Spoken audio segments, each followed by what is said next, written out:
Hey, friends, David Nuno here. TexAgs Rewind presented by Yeti. Nick, back there in College Station.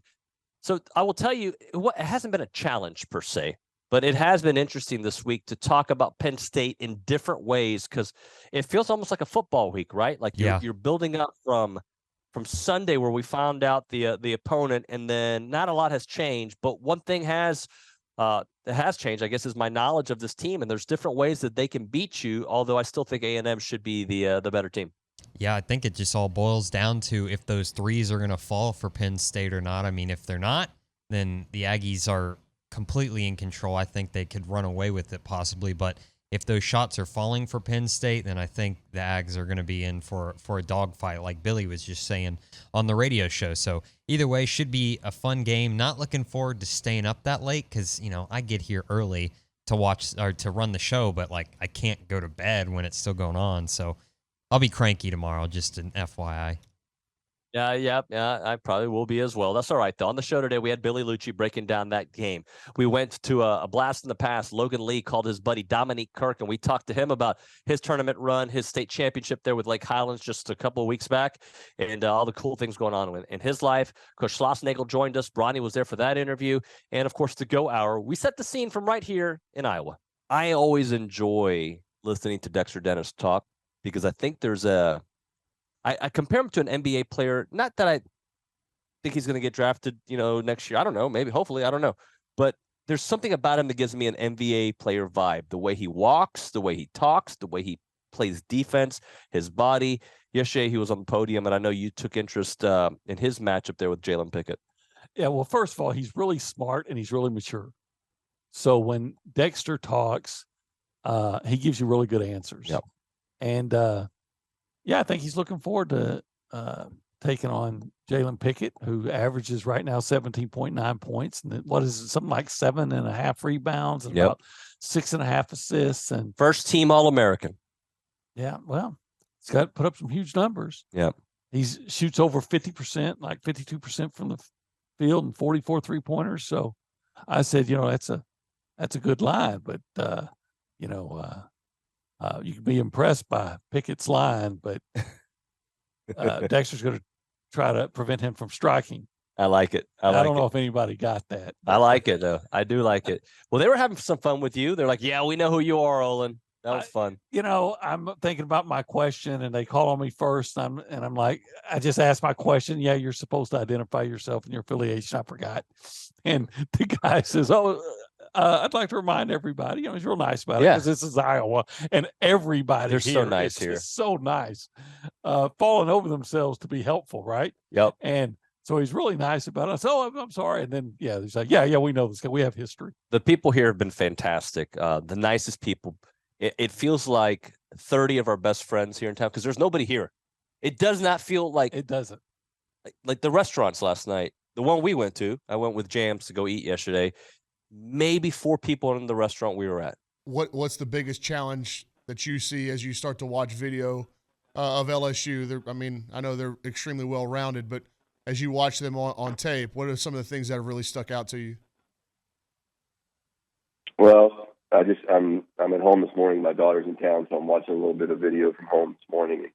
Watching Paul Skeens, I just told her he might be the best college pitcher that I've seen in my 30 years, at least on this video right here. He's thrown 24 innings. He struck out 48 and walked 2. He's given up 1 extra base hit and 2 runs on the season. So, I've been around a while and seen a lot of great pitchers. Steven Strasburg, Mark Pryor, some of the more elite, high-end college pitchers that were first overall picks, and Skeens looks like that. But I think from a team standpoint, the thing that LSU's doing is they're throwing more strikes in there. They've only made 5 errors. And last year, they weren't a great defensive team. We were next to last. I think they were last. So they've cleaned that up. Obviously, they're a powerful offensive team. They may have the first overall pick pitching-wise, and they may have the first overall college pick in Dylan Cruz, their center fielder. So credit Nolan Kane with putting together a lot of that team over there. But you still have to go play the games, right? So as I've said all week, they're we've played plenty of games this year where if you're a scout in the stands, you would think that A&M has better players than the other team, and we lost the game. And if you're a scout in the stands this weekend, the scouts are going to way more highly rate some of their players than our players, but that's why you play the games. You still, and that happened a lot to us last year. So Detmer's going to have to, our starting pitching is going to have to try to hold them down. The weather's going to be a challenge. That north wind blowing in, so that's going to keep balls in the ballpark, I think, for the most part.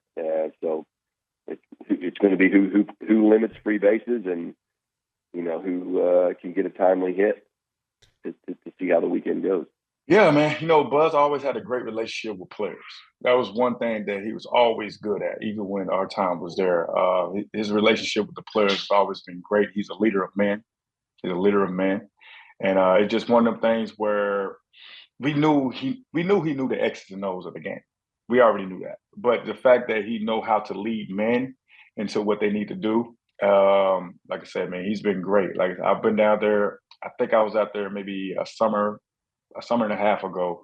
I went out there and visited the guys, and like I said, he's done a great job of just getting these guys ready and stuff like that. So it's no surprise. It's no surprise that he's at where he's at right now. Hopefully, he can make a good run at this tournament. You talk about making a good run. They start out with Penn State, excuse me, that has Jalen Pickett, All-American.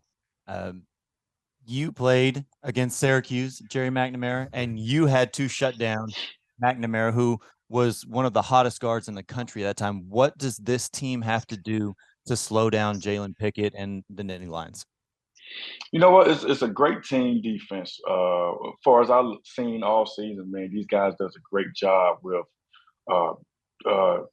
playing team defense. The Dennis kid, I mean, I love his tenacity. I love how he, moves around the floor and stuff like that.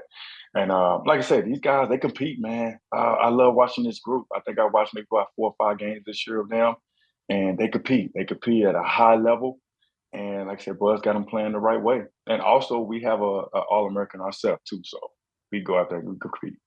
What's the key to tonight, then, in your eyes, Billy? I think it's just as simple as, obviously, you've got to defend the perimeter. You can't. They're going to get some open look threes along the way. You hope that they miss them, but you can't let them just get into a rhythm of just wide open threes, and then they just get into a rhythm and start draining them. So defending that is going to be, I think, the single biggest key. My second one, though, is, and this is what I feel good about, but it's still a key, A&M's ability to adjust. If something's not working, something else will, because the Aggies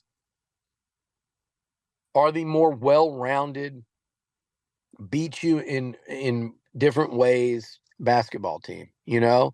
Like, I think that making that adjustment, whether that be to let Wade cook, whether that be, hey, 23, Boots is getting to the basket with that left, let's let him go. This might be that game where he scores 24 and 8, and or maybe it's, what we've talked about. I've heard y'all talk about this. Maybe it's Marble and Coleman inside, or one or the other. But figure out what's working, that you have that to when they do hit a couple of shots, you can answer, and a couple of shots don't turn into runs. If they can do that, and then I think they'll be fine, and I think they'll win a tough game. I don't know if pull away is the word, but just I think they'll win the game and be shooting free throws at the end to ice it. And that's another one. Get the right guys to the line. Do what you do. That might be the other way, David. Just say, hey, let's just go get fouled. Drive the basket, get the ball inside. Wade, Boots, you guys go to work. Dex, get fouled. My final one is this, because I've heard you reference the first part of it, but not the second. Those threes lead to really long rebounds. All right, friends, that's going to do it here for TexAgs Rewind, presented by Yeti. You know what to do. Like, comment, subscribe. And I know from a lot of you, Mark comments a lot, Penny comments often. But what about those that don't comment often, but I know you're there watching? I want to hear from you. You know who I'm talking about. Luis, Fernando, Tyrone, Joseph, Pedro. I made up a bunch of names. Very diverse viewer base we have there. Yeah. Well, hello. You're talking to the most diverse person in College Station. Probably not. It's probably way more diverse people than me. But thank you so much for watching, guys. We'll see you next time.